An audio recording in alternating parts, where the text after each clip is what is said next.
말씀 전하겠습니다. 출애굽기 19장의 말씀입니다.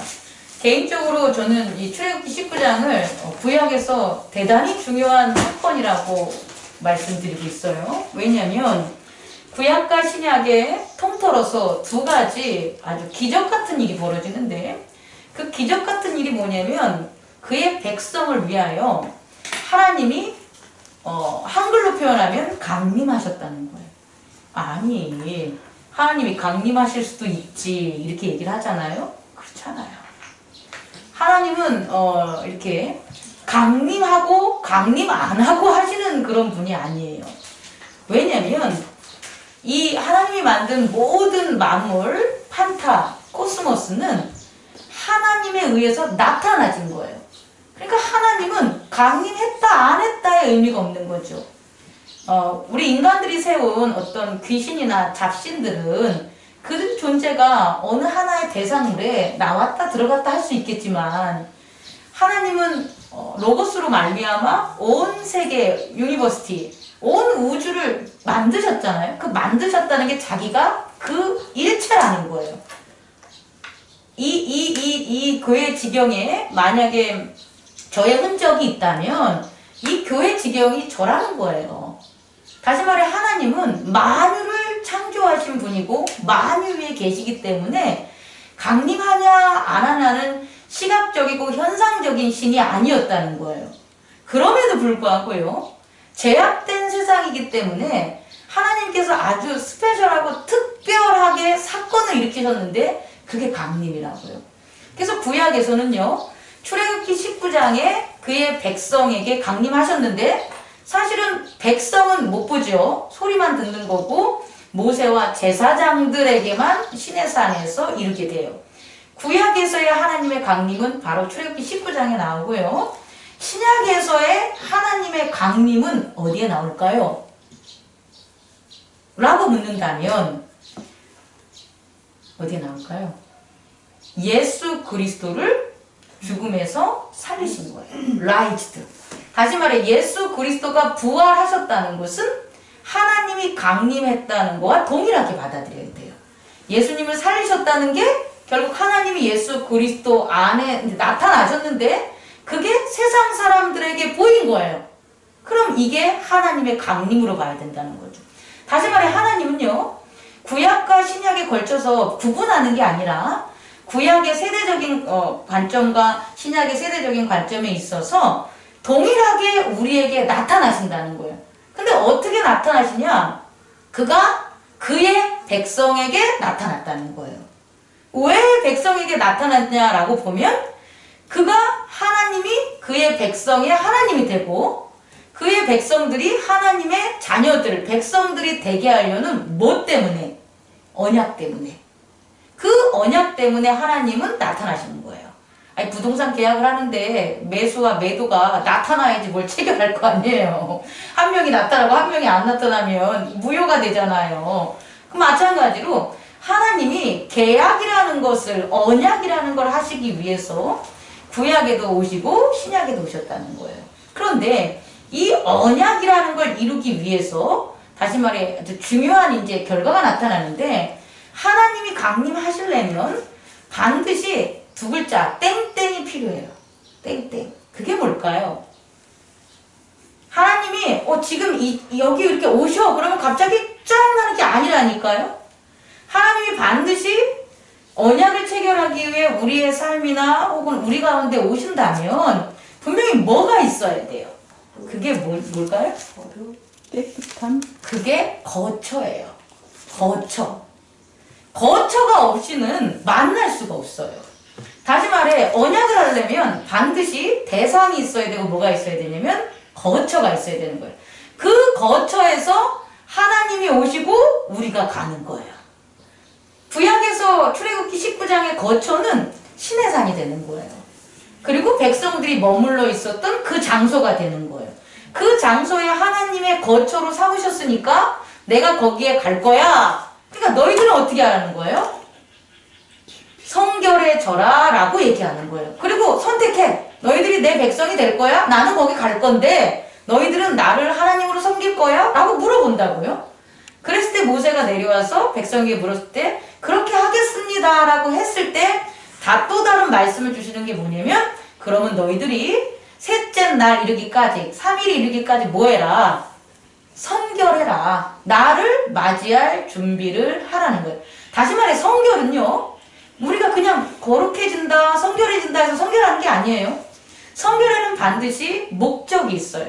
왜 성결해야 되려면 하나님이 오시는 그 거처에 우리가 하나님을 만나러 가는 그 거처가 반드시 있다라는 거예요. 그래서 그 거처는 어떻게 해야 되냐면 성결해야 돼요. 그리고 그 성결함은 반드시 무엇을 갖다가 설정하냐면 경계가 있어요. 성결하다는 것은 성결하지 않는 거와 구별점이 있다라는 거예요. 그리고 그 경계는 반드시 성결한 자들만 있어야 되는 거예요. 근데 그 경계에서 성결하지 않는 자가 경계를 넘어오면 성결하지 않기 때문에 죽는 거예요. 다시 말해서 불이 마른 장작에서 타잖아요. 근데 물 가운데로 불이 걸어가면 불은 어떻게 돼요? 꺼지는 거예요. 동일하다는 거예요. 하나님은 거룩하시기 때문에 성결하지 않으면 꺼질 수밖에 없어요. 그 꺼진다는 게 소잔되는 거고 멸망되는 거고 그게 죽음이라는 거예요. 다시 말해 우리가 죽는다는 것 자체는 사실은 거룩한 세계로 못 가는 것들이 죽는 거예요.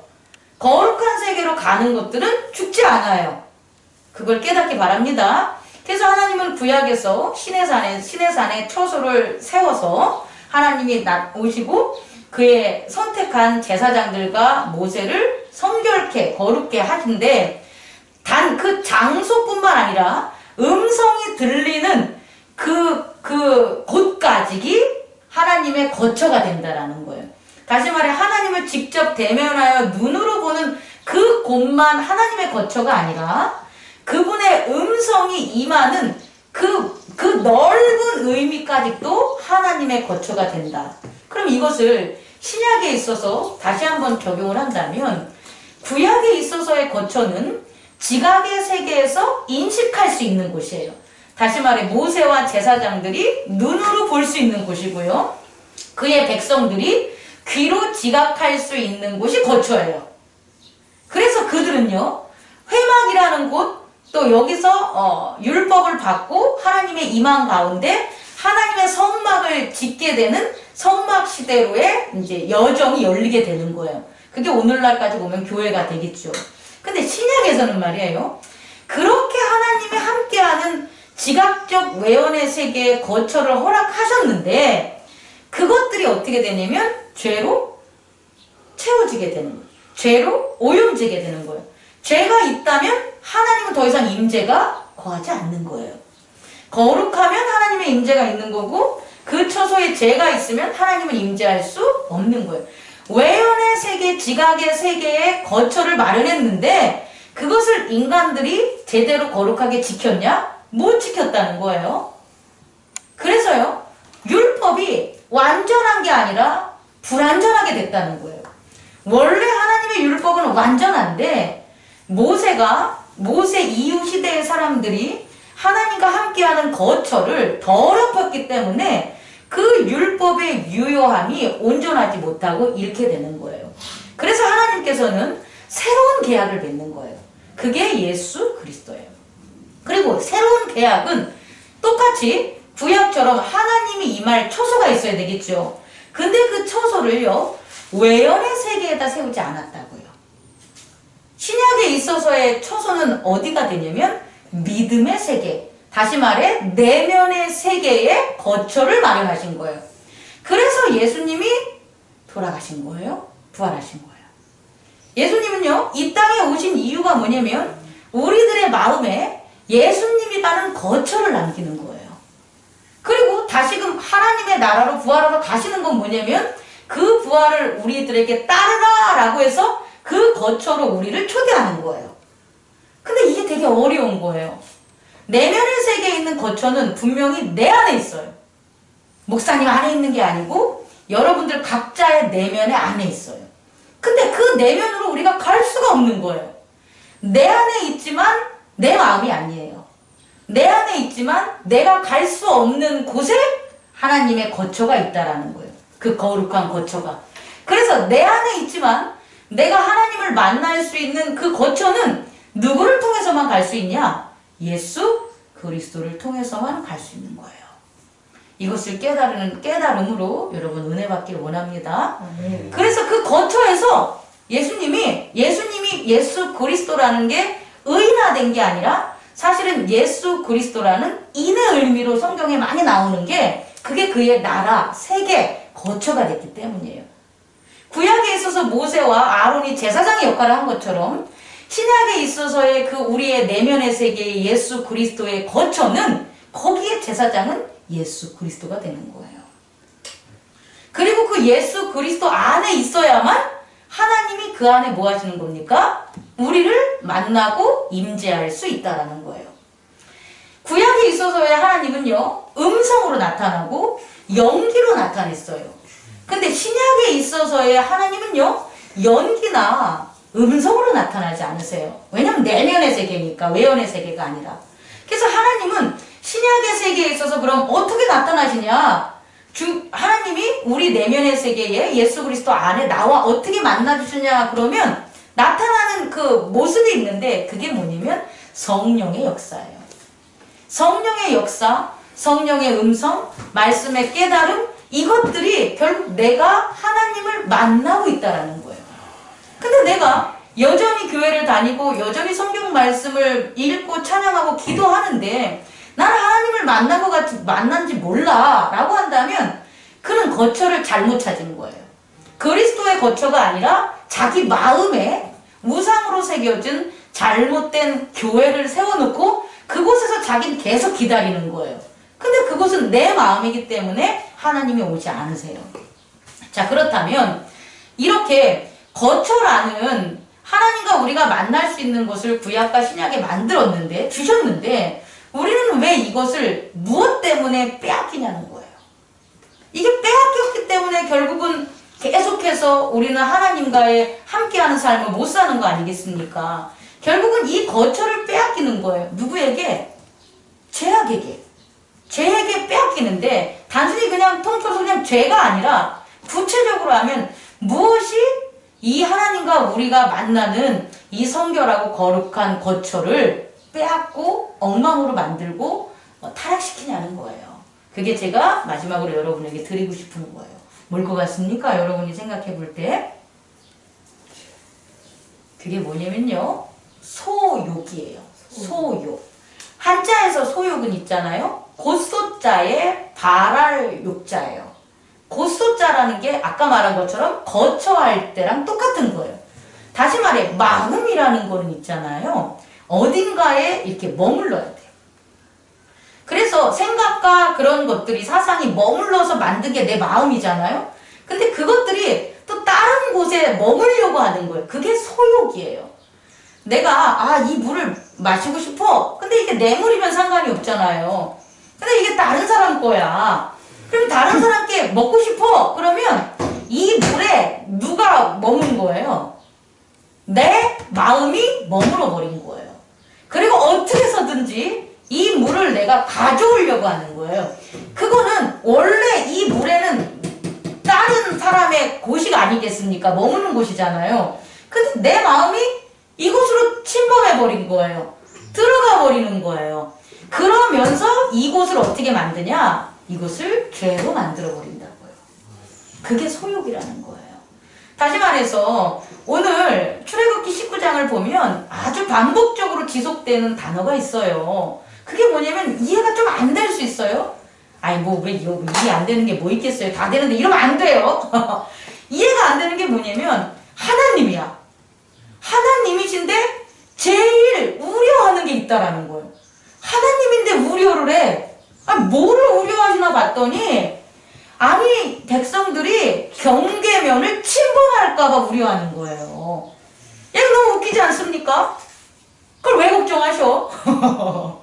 그잖아요. 근데 그게 가장 큰 문제라는 거예요. 하나님이 보셨을 때 내가 강림을 하는데 그 강림을 할 때 일어날 수 있는 가장 큰 문제가 뭐냐 봤더니 백성들이 너도 나도 오지 말라는 그 경계면을 침범할 것 같다라는 거예요. 그러니까 이게 몇 번에 걸쳐서 너는 경계하고 삼계하라. 백성들이 거룩하지 않는 자들이 그들이 있어야 될 곳에서 넘어서 내게로 오는 것을 막아야 된다고 몇 번씩 얘기하는 이유가 뭐냐면 소욕이라는 게 뭐냐면 넘어간다는 거예요. 소욕이 어디까지 가기를 원하냐? 하나님이 계시는 그 처소를 침범하기를 원하는 거예요. 그래서 죄가 생기는 거예요. 구약에서는 그래서 제단을 쌓는 곳이 죄가 생겼고 제사장들이 타락을 하게 되고 제사장이 타락이 되니까 당연히 죄의 문제가 제거되지 않았기 때문에 결국은 죄의 세상이 된 거예요. 마찬가지로 오늘날 예수 그리스도를 잘 따르고 믿고 회개하고 하나님 백성이 되겠다고 한 사람들이 그렇게 하나님을 만나지 못하는 것은 예수 그리스도가 있는 처소가 그 내면에 있는 처소를 뭐 한 거예요? 죄가 침입하는 거예요. 그 속에 들어가려고 그러는 거예요. 그 속에 들어가가지고 자기의 마음으로 채우려고 하는 거예요. 내가 하고 싶어 하는 것을 하나님의 나라에서 하려고 하는 거예요. 이게 얼마나 위험한 처사입니까? 대표적으로요, 남녀가 결혼을 합니다. 남녀가 결혼하면은 남편이나 아내가 자기가 하고 싶어 하는 걸 지 마음에서 하면 상관이 없는데 남편의 마음에 침투해서 자기가 바라는 것을 남편의 세계에서 하려고 하는 거예요. 남편이 아내의 마음으로 침투를 해가지고 자기가 하고 싶은 것을 갖다가 아내에게 하게 만드는 거예요. 교회에서 성도가요, 목사의 마음에 침투해서 자기가 바라는 것을 목사가 하게 만드는 거예요. 목사도요, 성도의 마음에 침투해가지고 자기가 원하는 것을 성도가 하게 만든다고. 이게 죄악이라고요. 이게 소욕이라고요. 이것 때문에 죄가 시작되는 거예요. 청정한 거룩한 그곳에 소욕이라는 게 침투를 해가지고 죄가 되는 거예요. 그래서 많은 사람들이, 신학자들이나 목사님들이 잘못 해석하고 있는 게 뭐냐면 천국은 침노하는 자의 곳이다 라는 걸 천국을 다 침노하자 이렇게 가르치고 있어요. 근데 그렇지 않아요. 천국은 구약부터 세례 요한까지 제사장과 선지자 시대에는 침노하는 곳으로 그렇게 훼손을 당했다는 거예요. 너희들의 소욕으로 하나님의 거처를 더럽혔다는 거예요. 근데 나 때부터는 아니라는 거예요. 나 때부터는 아니라는 거예요. 그리고 예수님이 말씀하신 건 뭐냐면 내가 있는 그곳은 나는 양의 문이요 선한 목자라. 그래서 도둑은요, 그 양 우리 안은요, 문지기가 문을 열어주지 않으면 못 들어와요. 그리고 문을 통해서 들어오지 않는 모든 것들은 다 도둑이라고 드러나게 돼 있는 거예요. 그래서 목자가 문을 열어줘야만 되고요. 또 하나는 그 안에 들어온 양들은 목자의 음성을 따르는 자만, 목자의 음성을 따르는 자만 왔다 갔다 할 수가 있는 거예요. 그러니까 이제는 예수님이 우리 부활하셔서 구원하고 우리의 내면의 세계에서 예수 그리스도의 나라를 형성한 지금은 침노당하는 게 아니에요. 반드시 예수 그리스도를 통하여만 들어갈 수 있다라는 거예요. 여러분 깨달으시기 바랍니다. 예수 그리스도를 통하여 반드시 들어갈 수 있다는 건 결국 우리의 소욕을 죄라고 깨달아야 되는 거예요. 마지막으로 하나 더 이제 두 분이 귀하신 분들이 오셔서 또 설명을 해주면 지금 이제 교회 시대에 이 합리주의적 이런 철학이 발달한 이 시대는 존재론에서 이제 인식론으로 넘어간 시대예요. 다시 말해서 실존주의 철학이라고 우리가 얘기하죠. 데카르트라든지 혹은 뭐 하이델베르크라든지 하이데거라든지 기타 등등 여러 가지 철학자들이 있지 않습니까? 이들이 얘기하는 게 뭐냐면 인식하지 못하는 신은 존재하지 않는다는 거예요. 다시 말해 그들은 생각과 사고와 감각으로 인식해서 알아내야지만 신이 존재한다라고 하는 거예요. 근데 이게 구약에서는 가능했어요. 구약에서는 왜냐면 장막을 밖에다 외연의 세계에다 쳤기 때문에 정말 예배당을 거룩하게 만들고 성물로 만들고 예배를 거룩하게 드리면 하나님이 임재했다는 거예요. 그래서 어느 누구도 하나님이 정말 살아계시구나 해서 율법과 제단이 형성이 됐어요. 그런데 죄로 말미암아 또 새 언약이 시작된 지금 예수 그리스도 시대로 말미암아는 인식론이 안 돼요.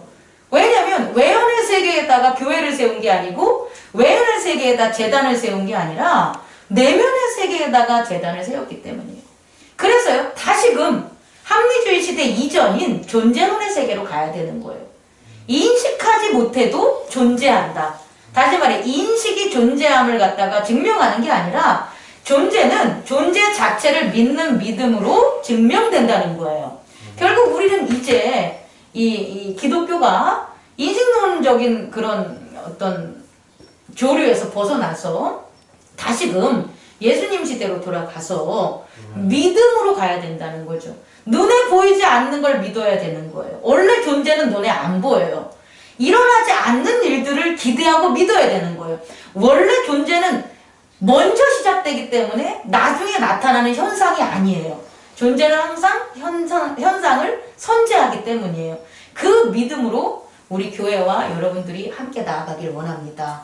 결국 요약을 하자면 이 하나님의 강림 사건은 오늘날 우리에게도 있고 우리에게 강림하신 예수 그리스도의 십자가와 보혈 그리고 그 부활이 우리 내면의 세계의 재단으로 이미 형성이 됐다. 예수님의 나라로. 근데 그것을 막고 있었던 그동안의 소욕들, 내가 내 소욕을 하나님 소욕으로 하나님의 일을 한다든지 내 소욕으로 어떤 타인의 어떤 일들을 강요했다면 그런 소욕이 다 제약이었고 그런 것 때문에 결국 언약이라는 걸 받았음에도 불구하고 효과가 없고 무효하고 그러한 그런 삶을 우리가 살아갈 수밖에 없었다는 것을 깨닫기 바랍니다. 기도하겠습니다. 꺼주시기 바랍니다.